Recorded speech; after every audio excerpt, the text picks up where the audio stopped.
When it's time for you to update your officers after your nominating committee has met, you want to pull up your church organization.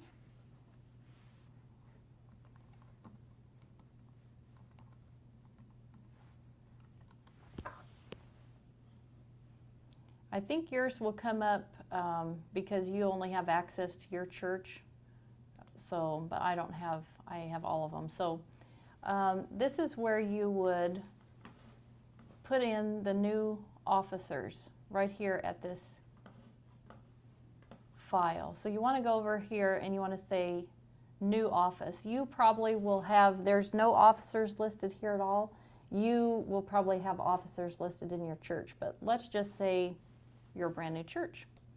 So you want to hit new office, and we're first going to say that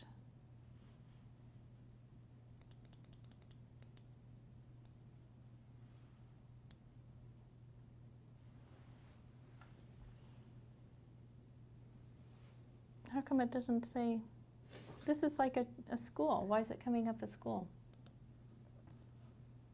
Why is it coming up? Because it is a school. Okay, so we're going to look up Auburn Academy Church. Okay, we want to make sure we click on the church.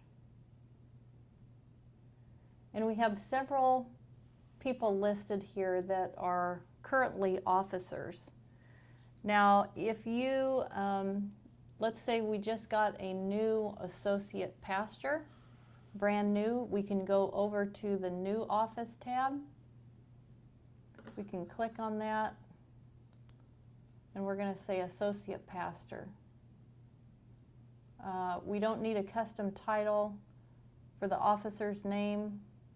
We can select, and let's just use our friend George Silver. Let's see if he still comes up or if we already transferred him.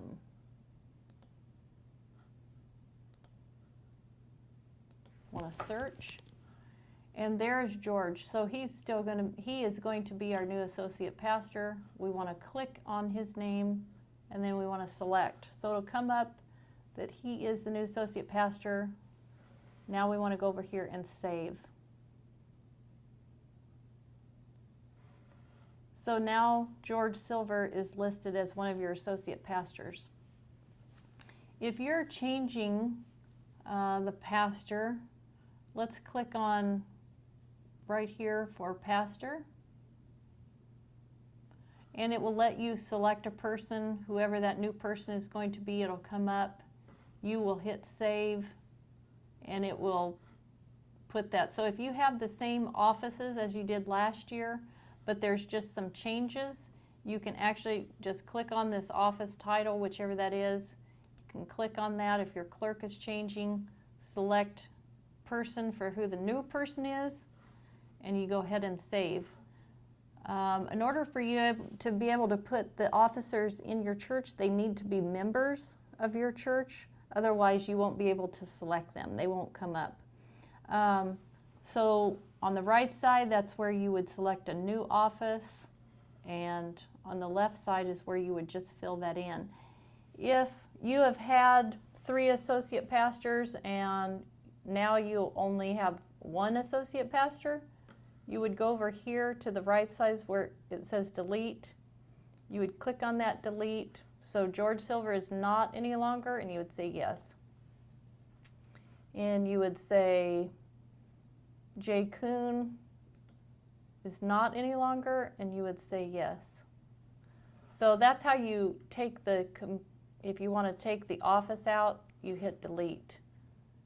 That's how you update that. It's really important when your nominating committee finishes that we have an updated list at all times of who your officers are in the church. So this is an important part of updating your church.